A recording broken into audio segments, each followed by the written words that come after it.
Yo, what's going on, guys? The Kitty G on EGTV, and we're back again with another video. Today's video is going to be a special one. It's the first ever episode of the Invincible 5. This is going to be a show where I bring together myself and 4 other Arsenal fans to talk about Arsenal on a weekly basis, where we discuss everything going around Arsenal. And since the season's starting, I said, you know what? I already have vibes from the 6th. I might as well bring another show in and might as well have the Invincibles in the title, because that was the last time we won and we're still hunting. So until then, we're going to go with the name of the Invincible 5. But for today, we got Brandon from True Gooner TV, my guy. Bring some balance to the panel. We can't have everyone always going, everything's positive, everything's rosy. But how you doing, Brandon? Everybody in the comment section just went boo, boo. No, I'm good, bro. I'm good. How are you? I'm doing well. Then I brought my guy, one of my favorite guys on social, Dawood. Bro, how you doing, bro? Yeah, I'm doing good, man. Need to grind this YouTube debate out. Hopefully more collabs and more features. There you go. I think you got someone behind you. Then you got Nigerian Englishman all the way from Nigeria. How you doing, Kunle? My people, how you tell them? Oh yeah, now my people, it's your dark-skinned man from the motherland. If you didn't know before, tonight you go understand. Big up, everyone. How you lot doing? Doing well. And finally, a debutante on the channel. First time ever on the channel, Gooner Lee. Bro, you are absolutely smashing. I just want to intro you properly, bro. Gooner Lee, if you don't know Gooner Lee, he is going to absolutely smash it this season. My man's on the terrace. He's on AFTV. He's everywhere. And if you don't know him, get to know him, because you're going to see him everywhere, representing Arsenal the way you should be. My guy. Come on. I appreciate that, man. It's going to be a good season. It's going to be a good day today. I'm feeling good. And look, we're here, man. So let's go. There you go. And people, before you do anything, do me a favor. Don't forget to smash that like button. There's a poll question. Do you think we're going to sign Tielemans? Do you think we're not going to sign Tielemans? And you know what? I think that's the best way to start. We're going to talk about transfers, work our way to previewing the season. So, of course, the reason why we need to talk about transfers is how many more transfers do you think Arsenal are actually going to get before the season ends? And the way I'm going to do this is I'm just going to kind of leave it as an open floor. I'm going to start with one person and everyone else just kind of mix in and give us your 2 cents. So I'm going to start with you, Gooner Lee. Since it is your debut, I'm going to throw the first question to you. If you were to put your money on it, how many more signings do you think Arsenal will get from now until the end of the season? Do you know what? I've got a real feeling it's only going to be one more play that we get in. I feel like the only reason why we're only going to get that one player, and I think it's going to be the centre mid. I think it's going to be Tielemans we're going to get, only because I feel like we're going to keep Pepe, unfortunately, and we're going to keep Reece Nelson. And it's not to say that I think they're actually bad players or whatever it is. I want them at the club. I just feel like their time's done, but I feel like Arteta's going to give them a chance. They're there for Europa League. You know, they're going to be there for the games with we've got 5 subs, so they're going to be there for those dead minutes at the end of games if we're winning 2-0 or 3-1 at the end of a game, and they can come in and give players like Saka and Martinelli or ESR a rest. I do think we're going to get a centre mid. I just can't see that we're going to go without the likes of a new centre mid in that middle of the pitch to kind of solidify. Obviously, there's been a lot of stuff going on about Xhaka not being up to level. Some people like him, some people don't. I think, again, his time is done here. But look, that's Arteta's guy. That's his lieutenant out there, you know. So it's a tough one, man. It's a tough one because I feel like we actually need 3 to really solidify that title challenge, if there's a possible title challenge, or even to get that solid 3rd position, which I believe we're going to get. I think we're going to get that 3rd position. But to make it easier, I think getting 2 to 3 more players will really kind of get us into that position. But it's going to be interesting to see what other people think, because what I want and what we'll get is we're all long, hard Arsenal suffering fans. So we know that when we want something, we probably don't get none of it. So let's see, man. There you go. People in the comment section saying 5 more signings, 2 defenders, a midfielder, a striker, a right back, and a winger. Bro, you are extremely ambitious, to say the least. If we get all that, we need to win the league. Yeah. If we get all that, we need to win the league. But who wants to go next? Dawood, you want to jump in? Oh, you're on mute, bro. Oh, I didn't realize it. Yeah, I was just going to say that midfielder right now, not too sure we're going to get midfielder because we've already got Xhaka, Partey, so many central midfielders, El Nene, Lokonga. If we're playing this 4-3-3 and then the left-sided of the midfield 3, I think is a priority. But I've watched it when I was watching the pre-season. I've seen Arteta play Lokonga on that left-hand side a lot more than, because last season he was playing him as a lone 6. But this season, he switched him to the left side of midfield, and I think that we might go for a winger instead of a left-sided midfielder because we need more attackers. Because if Gabriel Jesus gets injured, we need more goals. And Saka, quality, but he doesn't get enough goals for me. He is not going to get 15 league goals. On the left-hand side, Smith Rowe, he got 10 league goals, but I'm a bit worried this season because of his injuries. And Martinelli isn't there yet when it comes to end product. So I think right now, our priority might be a left-sided winger where he could be more of an option. So I was reading up on that. Gakpo, he's over 6 foot, quality winger, attacking winger. He can score goals. So I think our priority might be a winger. And then if we can get rid of quite a few, 2 or 3 more midfielders, I think we'll get in another midfielder. Like, if we get rid of Xhaka, we'll definitely get another central midfielder. Okay, I hear that. Brendan, what about you? Yeah, I think personally, I think we need a minimum of 2, but in an ideal situation, 3. I actually think we probably need 2 midfielders, if I'm being honest, and a winger as well. I look at where we sort of capitulated last season, and although I think Arteta did make a few mistakes himself, when you look at the likes of the players that we had out that contributed towards that capitulation, Kieran Tierney was a big miss. Thomas Partey was a huge miss. I even think as well towards the end of the season that Bukayo Saka's level dropped slightly, mainly purely and simply because he played so many minutes for Arsenal. So I think we've got to look at Thomas Partey in particular and think, well, this guy's very injury prone. There's a chance that he could pick up an injury. If he does, then the level drops again. So I think we need somebody who can come in and fill in for him, but not only fill in for him, but somebody who can push him for his starting spot as well and push him to be better.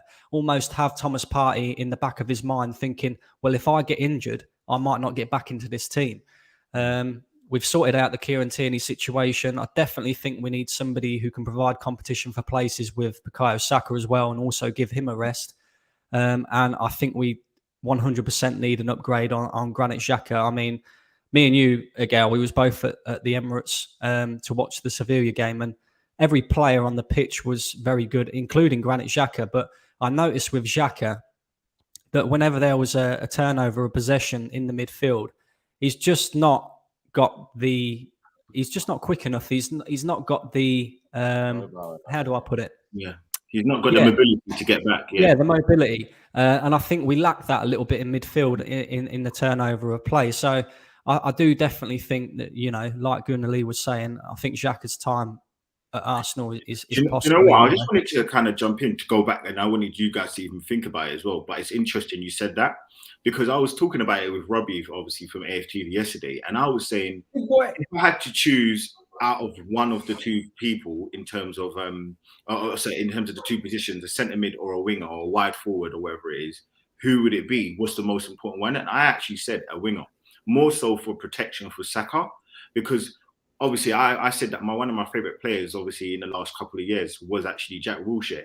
And you look at him and you saw everyone kept mocking him, saying after because of the injuries, they actually didn't call him Jack Wilshere, they called him Jack Wilshere, because of the amount of injuries he got, because of he kept playing, he kept playing and playing. So you said a thing about Saka, and for me, I worry about that because we saw it in the last 10 games last season, and we saw the season before that, how tired he was, and actually he looked worse than what he actually is in those last 2 seasons near the end of the season because he didn't get a rest. So it's just really interesting that you said that. But even though I think it will be a centre mid that we get, I would actually prefer, similar to what you're saying, I would actually probably prefer a winger or a wide forward that can go across the 2, the left or the right.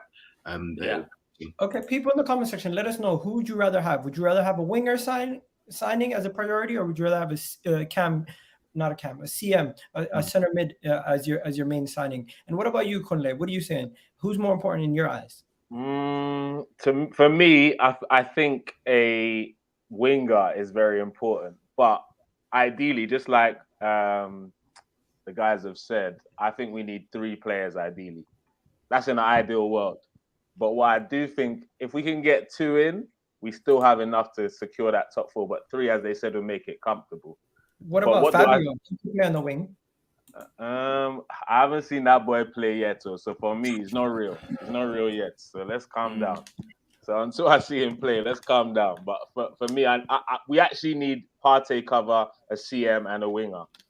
I think we're okay if we get a CM and a winger. I guess we can manage it with the El Neni and the Conga thing. Even though I hate saying that, I guess we'll have to manage. But if we had to do one, to be honest, if you watch the Edu interview, I don't think he'll be all swaggered out, chest out, if we're not going to do at least one more big thing before the end of the window. I just think the swag Edu had in that interview was like, boys, I have something planned for you. You get me? Yeah, I agree. So you know what? There's a lot of we'll do two, I think. I think there's a lot of transfers. Saka can play in the camp. You know what? That is true, but we have enough cover in the central attacking midfield role, in my opinion. We do need to address the midfield. But guys, there is a lot of reports coming out. So I'm just going to give you guys, I'm going to just get into transfer targets, and I'm just going to throw some names out there, gauge how your reactions are. So the first one obviously is Tielemans. There's no question about it. I think time will tell if we get Tielemans over the line or not. At this moment in time, Ben Jacobs coming out reporting today that is a lot closer possibility of it happening, but it's pretty much the same news circulating for the last 4 or 5 months. The question I have to you guys is, do you think we're going to get Tielemans, or do you think we're not going to get Tielemans? Because I think that's going to be a big factor in if we push on to do what we want to do this season, because I think a midfielder is more important in the sense that it gives us the solidity. And even though we're not signing another DM and we're signing Tielemans, it now allows us to have the tactical flexibility, and it gives us more options on the bench. Because right now, let's be honest, you go to the bench with 5 substitutes, we only have 5. If you then put Jack on the bench, we now at least have 6 options off the bench instead of now 5. Yeah, I was just gonna say with Tom's party. Only thing I'm really worried about is because he's gonna go to the World Cup for Ghana. He's gonna play Premier League and the World Cup. So he will have like a winter break. Quite a few players like Salah with Egypt. African nations as well, bro. African nation as well, bro. So again, what? Repeat that? Yeah, World Cup and African as well, nations, bro. Yes. So African nations you can't do that. Yeah, because of COVID, it's back-to-back years. There's no gap like there usually is. Wow. Oh, so Tottenham's gonna miss out on Bissouma also. Yeah. It's all mad, bro. Yeah. So I was gonna say that's what I'm worried about, though, isn't it? Yeah, and do you know what? It's quite funny because we were quick talking about Tielemans, but is he the actual profile that we need? I like Tielemans. I really do like Tielemans, and it's not about him personally, but you're right. Everyone keeps saying it. We don't actually have, and I feel like the formation is really made for Partey. It's set up for him, and that team set up for him. So, and we don't have anyone that can do what he does in that team. We've now got competent centre backs that can come in and do a job. We've now got 2 right backs that are, one's quite good or very good, and one that is a competent. He can come in and do a job here and there. I mean, obviously we can play centre backs in that. Gooner Lee, who do you want to come in then? Do you know what? I'm gonna say it, and I kept saying it. I feel we should have got Bissouma. That Bissouma one, it's gonna hurt. It's gonna hurt. And I haven't obviously been on the show before, so I'm sure you guys have discussed it. And I'm sure you guys have exhausted it. But that Bissouma thing, it really did hurt because he was absolutely perfect for us.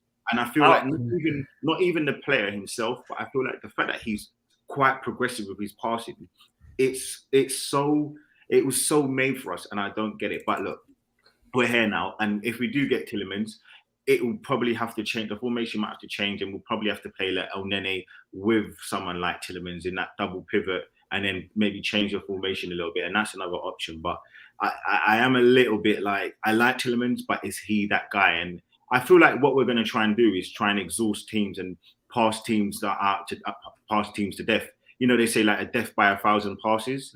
I feel like that's what Arteta's going to try and do. That whole that fake mini Barcelona replica. That's what I feel like. Yeah.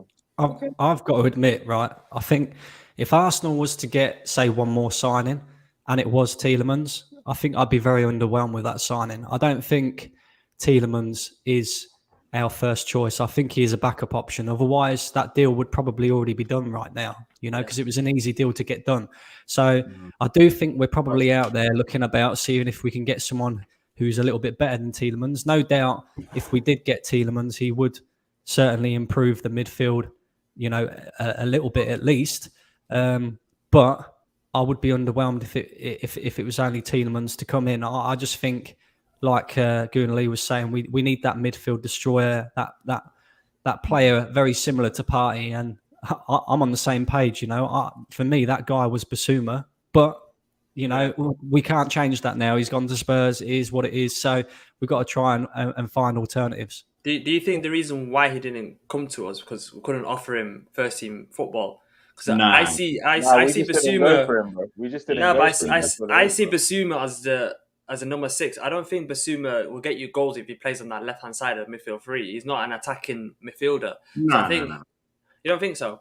Because I think No. I'm agreeing with you, but I don't think we was going to buy him to put him in that position. I think he was going to be almost that replica of Partey. So he's not there to be in that left-sided 8 role. I do think what you're kind of saying, I agree with. I feel like he was going to be that backup, or maybe someone to challenge or whatever. Maybe not say backup because then it looks like he's not a good player. But for me, I feel like Partey was going to be that man, and I feel like yes, with the likes of Bissouma coming in, those two would have been like, listen, you ain't getting past in that midfield. You ain't getting past that midfield, man. So we'll never get bullied. Yeah, never get bullied if those two are playing in the anchor. Hey guys, I'm not gonna lie to you. There's been times before where I've been proven wrong by players, and Tielemans could come in and prove us all wrong and absolutely smash it. So we have to wait and see. Everyone always talks about needing an upgrade on Xhaka. Tielemans is an upgrade on Xhaka, in my opinion. But doesn't Tielemans play on the right hand side of midfield? No, can he play on the left? He plays. He's most likely he can play on both sides. In the left 8 role, or he's going to be the deepest of the other midfielders. So between Odegaard and himself, he's going to be the deepest, and he can also play a lot more attacking. But I've seen some interesting comments here. Bernardo Silva's not going from Manchester City anymore. That's not happening. So I'm sorry, my friend. That's not going to happen. And also, can we stop calling Arteta a rookie? When are we going to stop calling Arteta a rookie? It's been 2.5 seasons now. At least call him a sophomore. Like, why are we calling him a rookie still? This is a rookie manager thing. When he needs to graduate. When he hits 5 years, he can graduate. Yeah. After that. Guys, what's going on? Is this opinion ever going to change, or is it just going to be like this until he wins a major trophy? It's not, bro. It's not. It's what, 3 years now. What? Bro, give him time. He's still a rookie, still a young buck, man. Okay. But this is the season for him. Arteta's season. No excuses. Make or break. Whether we get 2 players, 3 players, no players, no excuses. Champions League football or nothing. Like, this guy has to go in it because I'm Arteta in. I've been backing the guy. But if he doesn't get it this year, I got no more excuses for my guy. So wait. Bernardo Silva has been given the green light to leave Man City. Yeah, to go to Barcelona. I doubt that. I think he'll go to Barcelona, Bernardo Silva. That's crazy. I think Barcelona find a way. It'll be too many players to get to lose to see. I doubt they'll risk it. Guys, let's bring it back to Arsenal quickly. Yeah. Outgoings. Arsenal actually selling. Sorry. Still incomings. Gakpo, what's his name? Bowen, and the next one. You guys are gonna absolutely kill me for this, but Timo Werner. What the hell is going on? Why are we linked to Timo Werner? All right, next talk, man. Paper talk.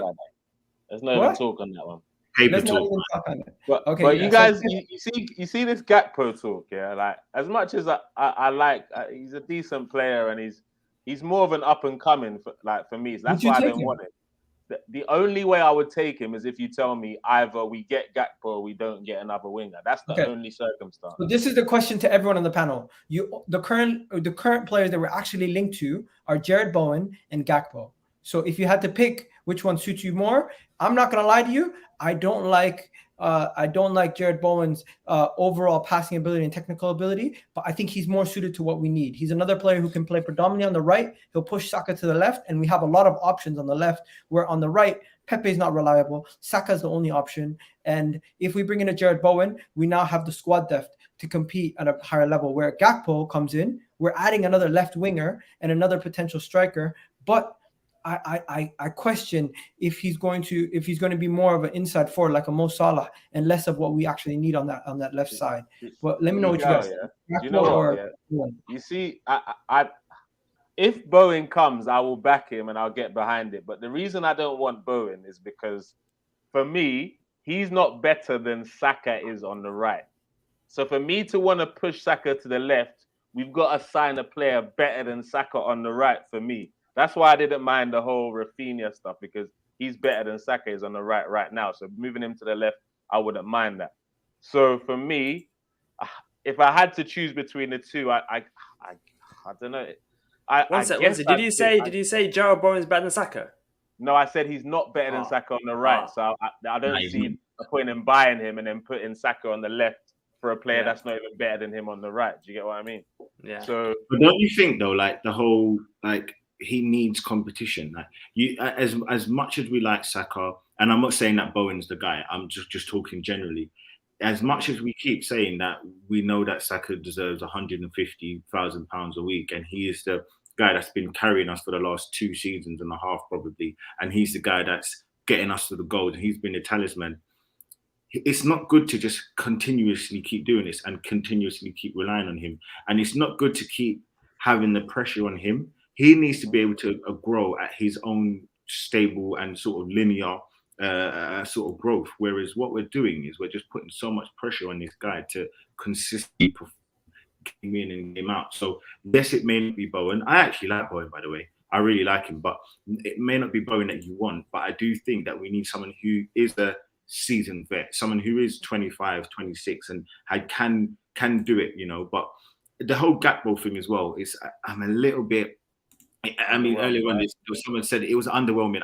I like the hype. I like the hype with him, but I like another project. I would rather Martinelli any day of the week. Any day of the week. I'm not feeling this Gakpo thing. We can't be linked with either of these boys if we really want to push Saka. If I'm honest, we can't be linked with either of these boys. No, I agree as well. I think you need somebody who's a little bit older, somebody who can sort of push Saka for his place. I just think Gakpo, a little bit underwhelming.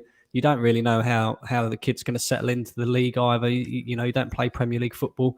Bowen, on the other hand, he's got the Premier League experience there. But if we're being honest, he's had, you know, one real top quality season at West Ham. And, you know, look at the fact that Arsenal signed Nicolas Pepe based off the fact that he had one good season in the French league. You don't want to go and drop 60, 70 million pound on a player who turns out to be a one-season wonder once again. So I'd be very careful with that. I'd be looking elsewhere, personally. Okay.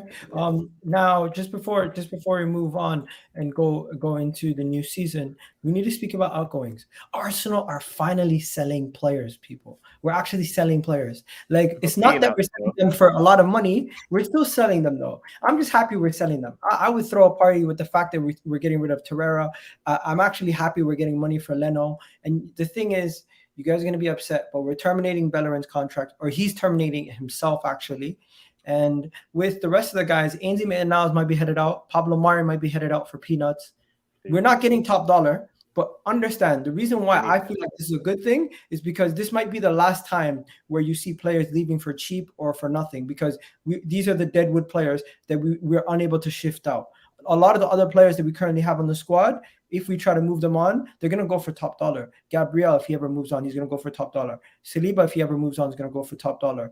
If we move Xhaka, at least 15 to 20 mil, I would expect for Xhaka. You know what I mean? So some of these other guys, if they were to move, I would expect some actual currency. Where the guys that we're trying to get rid of now, I'll just take them. I just want them gone. Do you guys agree with me, or do you think we're not getting enough money? I agree with you. I do think that these players that we're moving out need to certainly move on.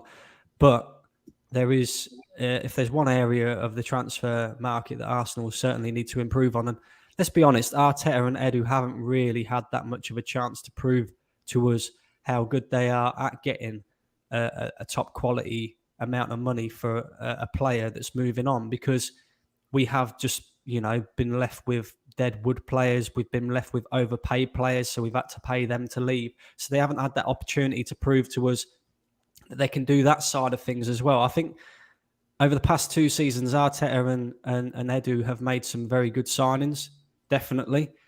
But outgoings is where Arsenal need to improve, because we lose so much money as a football club.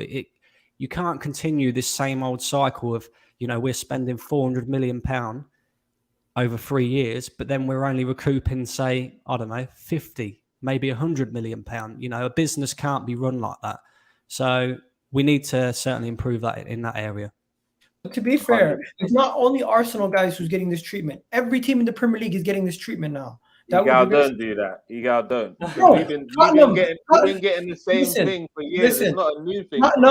Tottenham, Manchester United, they've all been getting similar treatment where players either have to leave on free transfers or they go for really cheap. Every team in the Premier League at the top level, Chelsea, Arsenal, but look at Liverpool backup centre back, not backup to backup. Was it Williams or he went for like 20 million? Who? He went for 2 million. No, the Phillips or one of them.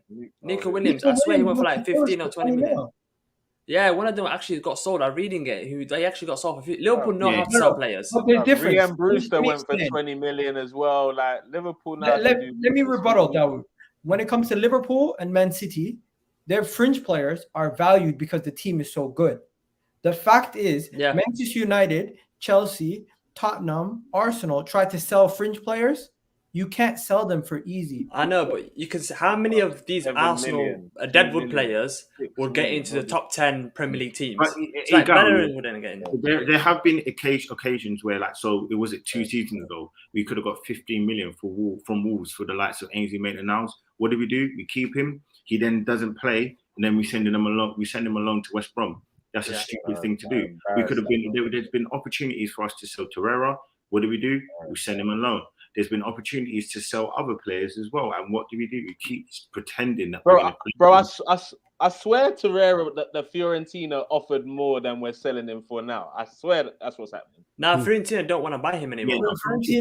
No, beforehand they offered us more than we're releasing. I think they did offer us a bit of money. But I think the issue that we've got as well is that everybody knows that we are in a position where, and Edu came out, and this is where I feel Edu's doing an okay job. But I feel like what he does sometimes is he talks too much. Oh, yes, the Xhaka thing. We wanted a bit too much money. Well, we wanted more than what they were willing to pay. But for me, I do look at it and I think to myself, like, Edu talks a little bit too much at times. When he does come out and say things like sometimes it's best to get rid of players and because they may be bad or rotten eggs in the squad, I agree. Look, that's fine. But maybe don't say it out in public, because then people know that, you know what, Bellerin's going to just go. And Bellerin, I've heard that his agent knows that we're going to sell him. We're not going to get asked for any money from him, because we're not going to get anything. So it's probably best if we just let it go like that. But he's terminating his contract himself, apparently. Yeah, but no. He only wants to go to Real Betis. Yeah, he can't terminate. You mean he's foregoing his wages? Well, he's still got a contract with us, so we need to terminate the contract. It's us that, or the club, own him, I guess you could say. But for me, I do think sometimes it is best to get. There are some players who are just so rubbish, you ain't getting nothing for them. And someone like Green is absolutely terrible, and he needs to go. Someone like Ainsley Maitland-Niles, though, on the other hand, we should be getting money from him. Like, we can't just be letting him go for nothing.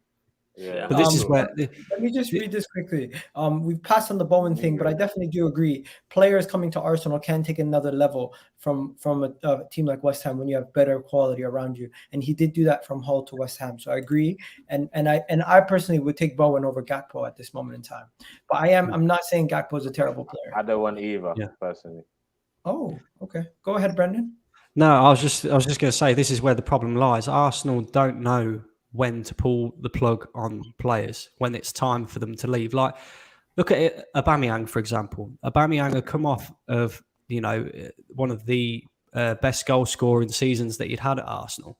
And the fan base were torn between, do we just let him go? Do we sell him? Do we let him move on? Or do we give him an extortionate amount of money? And I was one of the fans that was for giving him a new contract, keeping hold of our best goal scoring player. But in hindsight, it probably wasn't the right decision. And this is the thing, Arsenal need to learn by their mistakes that they're making in terms of outgoings in the transfer market. But did we lose them? Learn when to pull the plug on players and when it's time to move on from them. But I do think we are getting better, though. I do think we're not just sitting here saying, like anyone can go for anything. And I feel like we are trying to do we are trying to do small things to make a difference to the overall picture of Arsenal, because that's what it is. You got to think, everyone needs to understand that whatever has happened before, that's the picture that people see of us. And the only way that's going to change is by these small incremental changes that will help us in the future. So not letting go of Bellerin, or maybe like for free, or like letting go when he wants. We let him go when we want. Not let go of Ainsley Maitland-Niles when he wants, when we want, and how much we want to go, let him go for. Same thing for Murray, you know, like these players are taking a mick. And I feel like when we put our foot down, clubs will then start to think, you know what? They're not no pushovers no more. You know, it's like a kid getting bullied in school.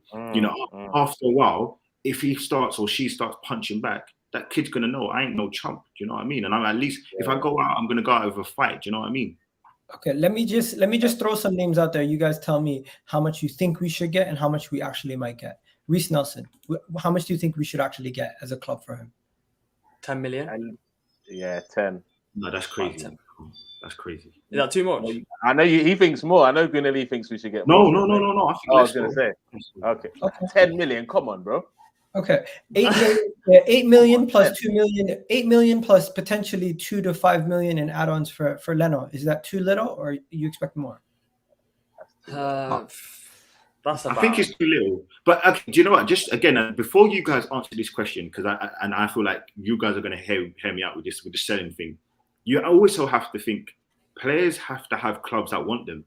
Who wants Reiss Nelson? Feyenoord have no money. So yes, you might have an idea. Listen, I want a lot of things in the world, but if I have no money to do it, I can't facilitate that thing. Where the same thing on the other hand, if you're looking at someone like Reiss Nelson, no one wants him.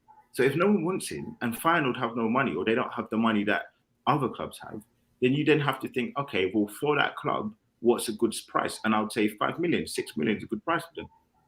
Okay, fair. Moving on to the next one. I think the next couple ones, there's not much you can sell them for. Pablo Mari, Hector Bellerin, Ainsley Maitland-Niles, those three. Would you combined? I'd say less than 10 million, all of them. Wow. I think combined probably 25 million. I think Ainsley by himself should. I think Ainsley by himself should garner at least 10 million from an English club. Yeah, I agree. Yeah. 10 to 12 million easily. Okay. Who wants him? Who wants him? Nottingham Forest. Nottingham Forest. Are they going to pay? They bought a player as well, but I think again with someone like Ainsley Maitland now, because he's so versatile, that does add a lot. And obviously he's got a few years on his contract as well, so it helps. No, but look, it's August 2nd and hasn't been a single bid for him. And I don't think there's been any concrete interest in Maitland-Niles. So I highly doubt he's gonna. Don't you think deadline day is gonna be a bit mad this time round? Yeah, it is. I think it's gonna be a mad one. Like loads of what's things crazy though, guys? You know what's crazy? Torreira has all this interest, but we can't garner a decent fee. Well, he's going for, is it 5 million plus 2 million on add-ons? Yeah. I think it was overall like 8 million euros. Yeah, it's terrible. At least we got money. Yeah, the thing with Torreira is you'll never get a top fee for him purely and simply because he's made it well known that he wants to leave the football club. So I think that could go in our favour. Wasn't he Fiorentina's player of the season or something? Yeah, no. And do you know what? Even Dawood, going up what you just said, he was. Do you know what I hate about Italian clubs and what Dawood just said? Like when it comes to Arsenal, they've got no money. But when it comes to all the other Italian teams, they're buying players for 20, 25 million and all these other stupid things they're doing. But when it's Arsenal, they look after each other. That's the only thing. No, but you remember the disrespect after they said 12 million for Xhaka because they ain't got money. Then they pull out 40 million for Tammy like a week later.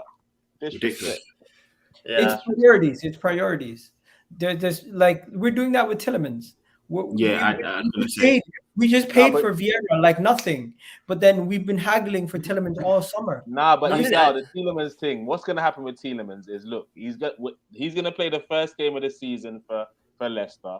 He's not going to play the game against us because the deal's just going to be getting done, and by the next game he's going to be in an Arsenal shirt. We're just waiting it down so we don't have to pay more than 25 million. Leicester are going to be back into going to conclusion. I think like with the Tielemans thing, I think we're trying to get a big player in first, possibly.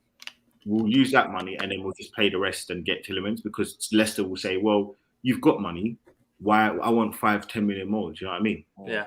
Okay. So now let's get into this. Let's get into the signings that we've made. What do you guys think about the new signings? I think Gabriel, Jesus, and Zinchenko have been an absolute bargain for the price that we paid for them. Guys, we shouldn't have gotten these guys for how cheap that we got them. Manchester City blessed us. They gave Arteta 2 players that have experience, and just their relentless pressing and the way that they play is infectious. It's like similar to how Martinelli was a breath of fresh air when he started playing against Newcastle last season. These guys are going to give us that same bolt of energy. I'm so surprised that Man City let go of Zinchenko before they got a replacement in, because it's like the cat of Kukulela now is going to Chelsea, and now they're going for, I think, Anderlecht left back.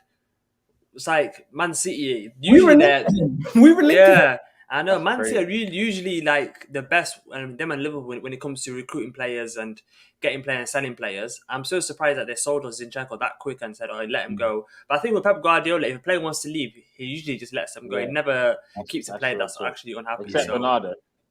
I do feel like with Man City though, like it's either one of two things. They're just making they're just going to win the Premier League, but they're just trying to make it more competitive for the bench, or they're literally like, you know what, nah. People are actually trying to take the mick out of our club, and you're poking the bear. I'm just going to start splashing some crazy money, because, like, the fact that we got Zinchenko off them, and you're right, they didn't get another player is quite weird to me. But look, whatever. Don't forget, they still have Cancelo, who was the best left back in the league last year. But they've only got 2 fullbacks in the whole team. They've only got Kyle Walker and Cancelo. So if Kyle Walker is injured, they got a couple of. They're going to play Nathan Ake there. Nathan Ake left back. A couple of youngsters coming through as well. Yeah, they got youngsters. They got I think his name's Mete. Left back, the left back, right? Yeah. I think you might see Pep change his system up a little bit this season as well. I don't know. I just got that sneaky feeling that he might just tweak his system just a little bit. Experimental mode and things there, yeah. You know, Pep, he's going to have fun with it. He's still going to win the league, I think. And I still think Wilson S. man. Yeah. Rival said, Wilson, this guy's decent, man. If you go check him out, man, he's a good player. Wilson S. man. On the 2 players that we signed, Egal knows, I'm sure, well, I'm not sure whether you guys know, but when we signed Jesus, I like Jesus. But I was very sceptical to begin with because of his goal scoring record in the Premier League. He's never scored more than 14 for Man City. I know he doesn't play as regularly for Man City, but in a team that creates so many chances. And then I watched him at the weekend, and I know it's only pre-season, but the guy looks like an absolute monster at the moment. And he's kind of the leader within the team that I'm looking at the moment. He leads the press. Yeah. You know, he works so hard as well. He's got great finishing. I think he's an absolute steal for 45 million quid. And I actually honestly sit here now and think that's the guy who could get us, 15 to 20 goals next season, guaranteed, I think. Do you know what? I don't want to hype because I'm not one into hyping up players, but I'm talking about style. I'm not talking about as good as. I'm talking about the style. And the reason I support Arsenal is because of a number 8 called Ian Wright, and he's giving me that the way he presses defenders. He's better than Ian Wright technically. Technically, he's better than Ian Wright. No slander on Ian Wright while I'm on here. Yeah, I'm not going to lie. Ian Wright. Let's not do that yet. Let's not do that yet. But he gives me those vibes. He plays with a smile on his face like Wrighty as well. And for me, the Zinchenko and Jesus thing makes Arteta's voice louder in the dressing room. So that could massively work in our favor, because obviously these guys have seen him work under a regime where they were winning things. So everything he's been saying to the group beforehand, Zinchenko and Jesus are going to be like, yeah, that's what he was doing at Man City. That's why we won this and won that. So hopefully it massively works in his favor. So it's going to be just quickly as well. Let's not underestimate their leadership abilities either, because I looked at Arsenal's team last season, and I think towards the end of the last season, although we missed with injuries and Saka's, I think we lacked leadership massively. Zinchenko looks like a leader. He captains Ukraine as well. Gabriel Jesus is leading by example in the way that he plays as well. I think that can only improve our squad as well. So not only are they technically great players, but leadership as well, around these young players. They're perfect signings, honestly. I can't, It's funny as well because, so Igal, did you want to go, sorry? I just wanted to kind of like shift it away from just them two and kind of say rate the window overall, because I rate the window so far as 7, and for it to be a 10, it would need like 4 more players. I don't think that's going to happen. But to get to an 8, you could get 2 more. It gets to an 8. Yeah, I agree. I think why I would probably go to a 7 as well is only because not for the amount of players, but the type of players. I feel getting in the striker, who is Jesus, obviously, and with the likes of Zinchenko. And look, I rate Zinchenko so highly. I listen. My hot take for Zinchenko, I feel he's going to be nominated at the end of the season. They nominate 4 players to be player of the season for Arsenal. I'm not going to be surprised if he's up there. I think that is how good he is, and I don't think that's ridiculous. I feel like what he's showing in the left back role, the full back role right now, is going to be 10 times what he shows in that midfield role. I honestly do believe. Yes, we haven't seen it, but just because I haven't seen it, I really think he's going to step up and do some really good things in that left 8 role if he does play there. I would be very happy for him to be in that left 8 role and do a job, because the key word, and I've said this before, the key word that he brings is balance. The other thing is what is the main thing, and you guys will all probably agree on this. What's the main thing that has happened to us over the last 10 years is teams counter-attacking us, and we can't ever get back. We can't ever stop that counter-attacking. People always score goals. Leicester over the years, Aston Villa over the years, West Brom over the years, and then you got these smaller teams like Burnley over the years that are still scoring these goals. Look, that famous goal of Man United in the Champions League. Look at what happened. And now, if you look at our team, I feel like with the likes of Partey, you like Odegaard, who could be a pressing machine, and then you've got Zinchenko, who's so intelligent and his IQ is out of this world. He's going to be one of those undercover, just going under the radar. He's going to give you a 7 out of 10, 7.5 out of 10 every single game. And I'm telling you, I feel like he's going to be nominated as one of those top Arsenal contributors. Can you throw Saliba in that as well? Saliba. Yeah. That is a new signing because he's not playing for us yet. He's a new signing. I've seen. It's weird because I genuinely watched. There was this. I don't know if you've seen that like 7-second clip of like the preview of the season when he was like it was just going across, and he is huge. He is mountain man. So I just wanted to do this. I'm just going to put it on the screen quickly. Rate the window. I put it at a 7. Gooner Lee, you gave it a 7. Dawood, I only said 4 more players because hypothetically, if we did even get 4 players, I think that would be good enough to challenge. But of course, that's like 250 million. Yeah, spending. It's never going to happen. But I'm just saying a 10 out of 10 has to be something spectacular. I'm saying right now it's an 8. 2 more signings is a 10 for me. Okay. So you're saying as long as we reach the expectations of what you expected at the beginning of the summer. Because for a team that's got no Champions League football, had to get rid of Deadwoods, who made no money when it comes to selling players, and we had to all this money is coming from the owners, and the owners have spent the most last summer. We might spend the most this summer. So when it comes to the owners showing ambition, they're bringing the money to show ambition, and we're actually. Like we went for Rafinha. He went to Barcelona. We couldn't do anything about it. We've gone for so many players. So also actually being aggressive in the window. That's why when I say an 8 right now, we're being proactive. We're getting these plays early. We're actually going for these plays. We're not waiting until the deadline day. And look, Gabriel has had 6 weeks now. 6 weeks with the team. Now Crystal Palace, there's no excuses. So that's why I say 8. 2 more signings is a 10 for me. Wow. Okay.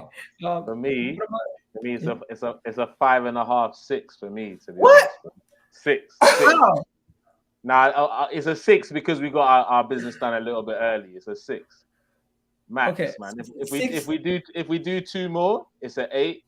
And again, if we do 4 more, like you guys said, it'll be a 10. But yeah, for 2 more, I'll give us an 8. I'm not mad at it. I can see why people would say 6. And in theory, as I said to you, I would have been closer to a 6.5 in truth. I just think that not the amount of players, but the 2 main players that are here currently with Jesus and Zinchenko, I think that's what pushes it to a 7. If it wasn't probably those 2 players that we had got, I would probably say yeah. What about keeping Saliba then?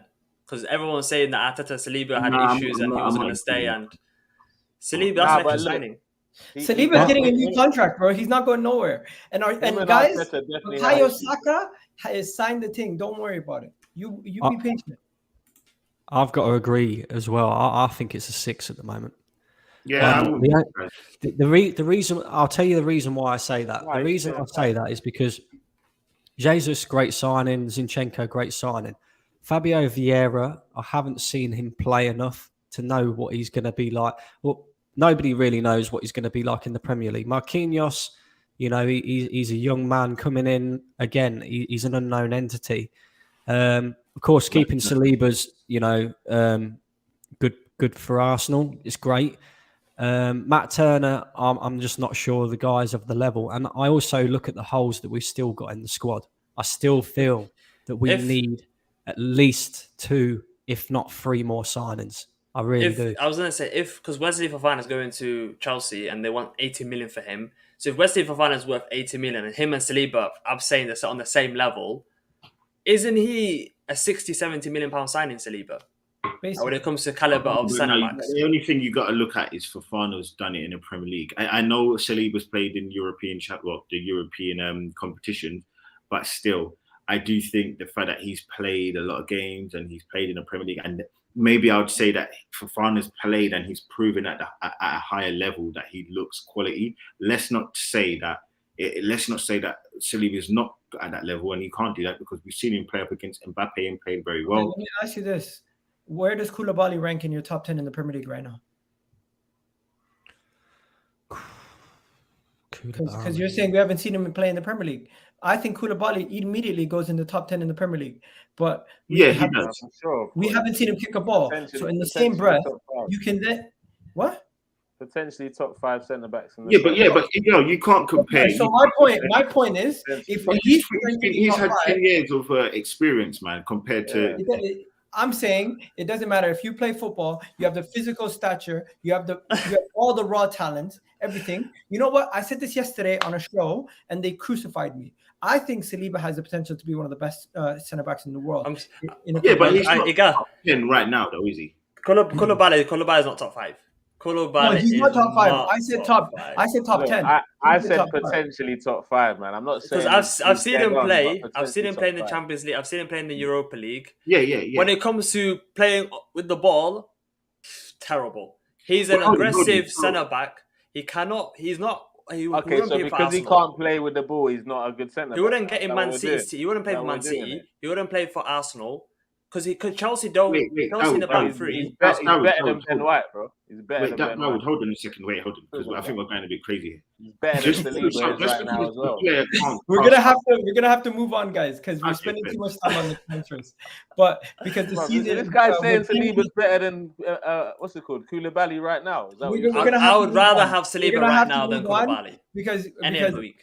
We only have 10 more minutes and we still need to do the Crystal Palace preview. But before we do that, season preview, what's your expectations, guys? Because for me, it's Europa League or top 4. And if you can get both, that is a great season. If we get one or the other, that is a good season. If we get neither, that is a failure of a season. And I think at that moment in time, heads need to start rolling. I'm sorry, Egal, man. I'm sorry, but I feel like you've been cronkied, mate. I don't know what you're talking about. I do feel like I respect you highly, but for you to say one or the other, having spent almost 500 million, is crazy. For me, I feel like he has to get top 4, top 3 really, and Europa League. Not only for the best, but he's been in Europa League twice. Okay, he was there half a season. And the second reason is because he has now pretty much got his own team, barring a few players. For me, it's not just top 4 or bust. That is the bare minimum. I feel like he has to win the Europa League. I can't see how he doesn't win the Europa League. For me, my other thing is as well with him, for a personal thing, he needs to start winning something. He needs to start showing that he can possibly achieve up to the level or overachieve. And for me, he needs to get those big trophies, man. So yeah, top 4, top 3, and Europa League, man. Setting the bar high, man. And also, can I just see this? Domestic competitions, we also have to push further in the domestic competitions. We can't be going out early against no names. If we lose in the semifinals, finals, understandable. But we can't be losing to Nottingham Forest. We can't be losing to Bournemouth. We can't be losing to some of these guys lower down the table. That's just my opinion. But getting back to expectations, Brandon, what's your expectations? Similar to Gooner Lee?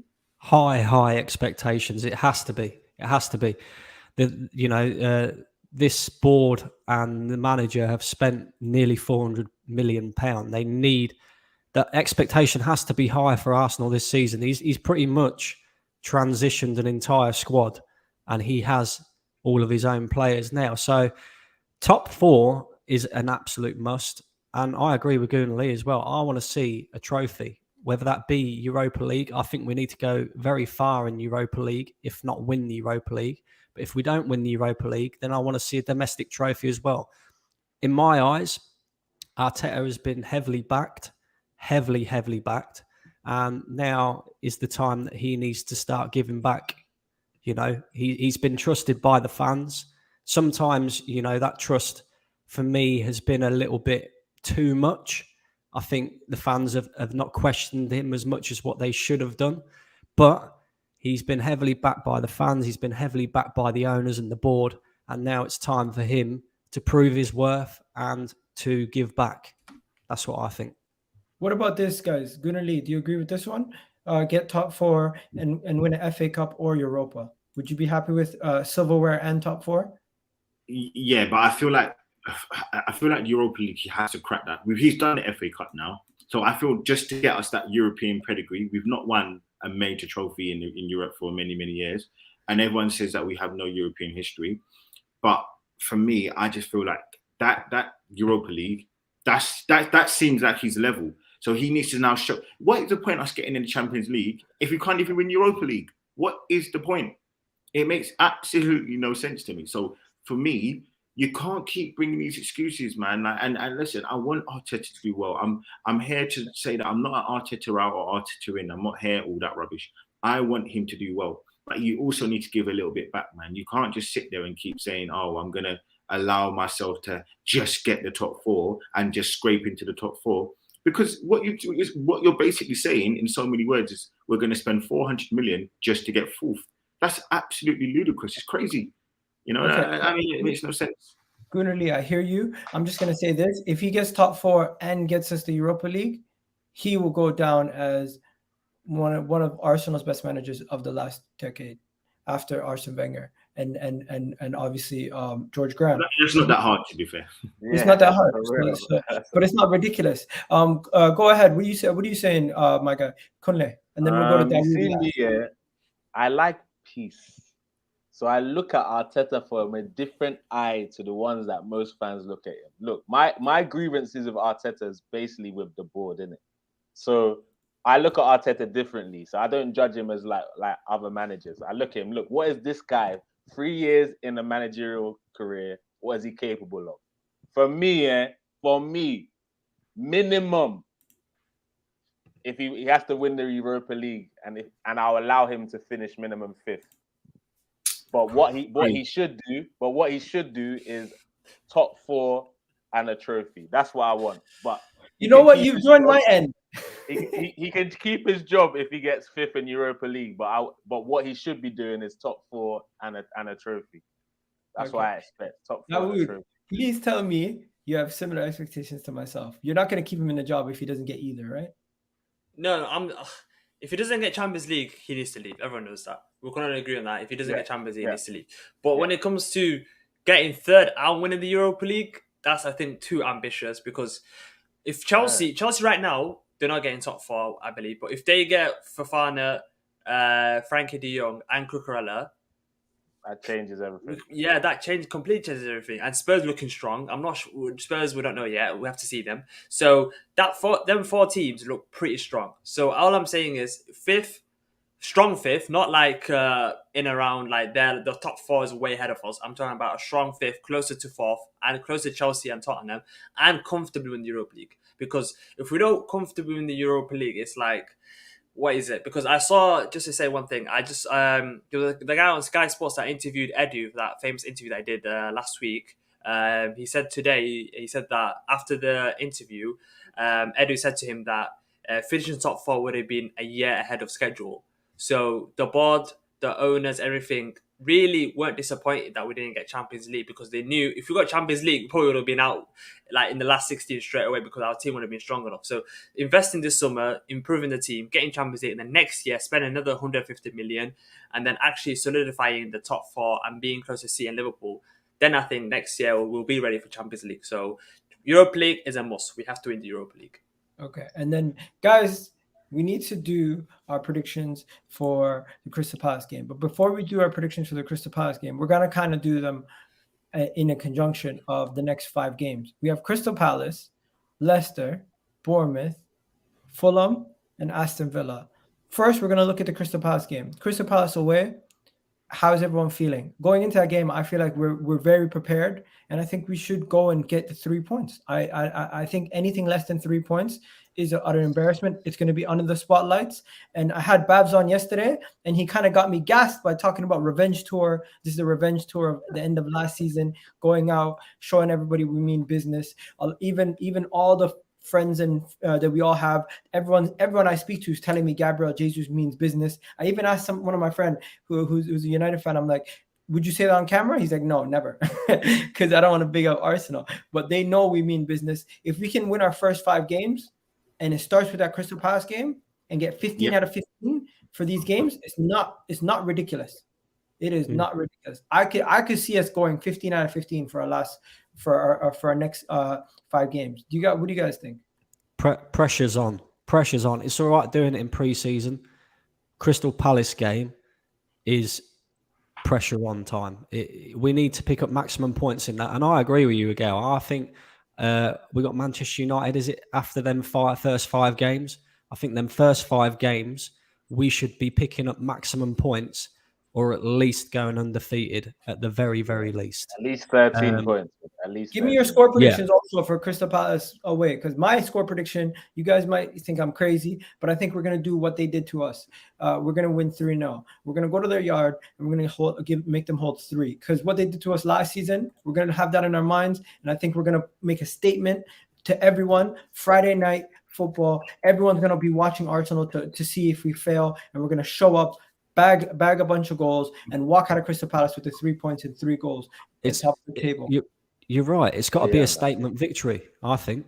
3-1 would be my prediction. It's got to be a statement victory. Not even. Yeah, let's carry on. No, so go on. I was going to say, not even City go to Palace and win comfortably. Yeah. It's Palace, Selhurst Park is one of the toughest places you can go to, especially Friday night, first game of the season. They're going to be absolutely going crazy. I'm saying either a draw or we scrape a win. Yeah. I watch a lot of NFL, and in the first few games, first 1 or 2 games, the attack is never, ever, ever up to scratch, because it's a timing thing. For me, I feel because it's the first game, I would take 1-0, 2-1 win. But I do think moving forward, I feel like we would need to get some better results to kind of put that statement down. I did a preview today with Eagle Eye Football. It was really good. Obviously, check it out. Yeah, he's my guy. Big up Eagle Eye. Really, really good with Rich, man. And he said 2-1 to them, man. But he wasn't confident. He wasn't confident at all. They got no Elise as well. He's out injured. So I think the other point is I think last season they only lost 4 games at home, which is actually really good for Crystal Palace and for any team, to be honest. So I think it's going to be a lot harder. But if we do go there and win, I'll be happy with a 2-1. I'll be happy. I think it's going to be 3-1. I've got a feeling it's going to be 3-1. Only positive, they haven't got Conor Gallagher. That's the only positive. Yeah, but I still think they've got enough. They've got the Corey coming in. Looks like a really good player for them as well. I think I'm going to be happy. I think it's going to be a 2-1 or 3-1. I think I'm more nervous because it's Friday night and under the lights. That's what I'm nervous about. Yeah. It's not necessarily the team. It's just Zaha and under the lights, man. You know what? I'm going to change it. 3-0 might be too ambitious. I'm going to go 2-0 because I think we're going to keep it. Man. Relax, man. For me, I would say 2-0 too, but I see Gabriel Jesus getting a brace personally. I was on the stream yesterday in the comment section. I don't know if you saw me and Thomason going for it. Like, he needs to respect Arsenal. He says, Crystal Palace, they did this to this team and that team. Big man, we are Arsenal Football Club. If we're going into Crystal Palace scared, then it's a madness for me. It don't make any sense, especially with the cohesion that this front three have had. Even though, yes, it is pre-season, no, let me not get excited. It is pre-season. But at the end of the day, the good thing about it is Jesus has had time with this front three and playing with the likes of Odegaard. And you watch how even better Odegaard looks having a striker like Jesus to find. Yeah, I agree. It's gonna be all mad, man. Trust me. And also, if we do win our first 5 games, we're gonna see people on the social media saying title charge. No, relax. We got a tough schedule coming after that. We got all our tough games come in blocks together. So there's gonna be tough times throughout the season where we're gonna lose a couple games back to back, possibly because we're facing Liverpool, City, Chelsea, all in like the same months. So I expect there to be tough times and good times, but let's not get carried away like we did last season. And you know what? Hit that like button, guys. Don't forget to subscribe to the channel if you're new. I'm just gonna let you guys know we got Gooner Lee's channel in the description right there. Your channel is called Gooner Lee. You got Brandon's channel called True Gunner TV in the description. Dawood's TikTok is in the chat. It's Dawood. Go check him out on TikTok, and he also have a YouTube channel. I'm not sure if you're pushing that out too much, but it's Dawood. Am I wrong? Yeah. Yes. And then you got One Touch TV. That is Nigerian Englishman's channel. It's in the description also. And you have my link tree to see whatever other content I do on any other channel. You can check that out there on my link tree. Big up to everybody who's joined us. Honestly, this has been a great debut show for the Invincible 5. I'm gonna try to do this at least once every week. Try to change up the panel here and there. But big up Gooner Lee for coming on. Your debut. Really do appreciate you stepping in. Appreciate that, man. Nigerian Englishman, really do appreciate you jumping on. Big up, man. You know what? Dawood coming on my channel again. Big up to Dawood always. Yes, bro. And Brendan, today you came a little bit more optimistic. I like it. Yeah, different side of you, Brendan. Your optimism, man, it's good. It's good. Like, listen, I just want the game to start now, man. Let's go. There you go. Real But talk. next time we meet, hopefully it's after a win and we're all in good spirits. Have yourselves a wonderful day, guys. There you go. Peace.